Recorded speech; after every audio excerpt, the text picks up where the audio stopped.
Breaking news now on confirmation that the Canadian government has issued Omar Khadr an apology and a monetary settlement.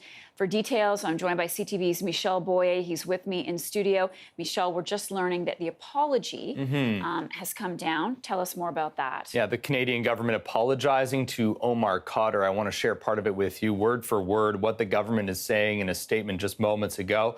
We're announcing that the government of Canada has reached a settlement with Mr. Omar Khadr, bringing this civil case to a close. On behalf of the government of Canada, we wish to apologize to Mr. Khadr for any role Canadian officials may have played and any resulting harm. We hope that this expression and the negotiated settlement reached with the government will assist him in his efforts to begin a new and hopeful chapter in his life with his fellow Canadians.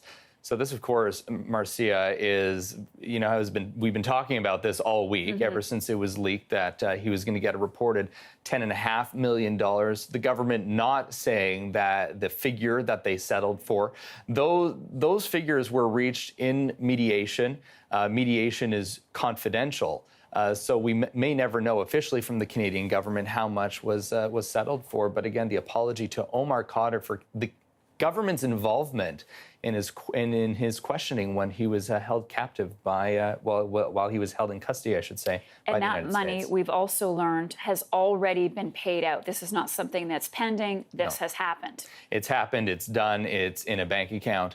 What kind of bank account remains to be seen. Could be in a trust as well. But, Omar Khadr, if he wanted this, had to act very quickly. We did have obtained documents from the Superior Court here in Toronto that, in fact, the widow of the U.S. Army medic that was killed in Afghanistan had filed a motion to try and stop Omar Khadr from getting that money. But because the Canadian government moved swiftly on this, they were able to have the money wired to him, deposited into his account before any sort of litigation went forward that could have stopped that from happening. Yeah, and that money is tax-free.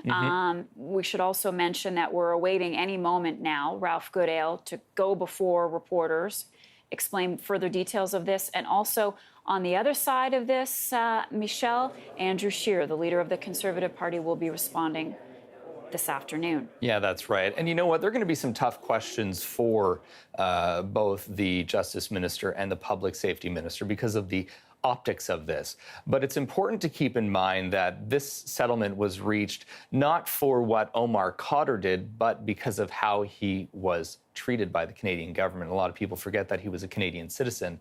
And normally when Canadian citizens are held in places like Guantanamo, Canada, and this has been proven this has been a judgment from the Supreme Court that Canada should have asked to have him repatriated here to Canada so he wouldn't go through that sort of treatment. Okay, Michel, thank you for that. Bev Thompson is coming up at the top of the hour. I know you'll be with her to go over the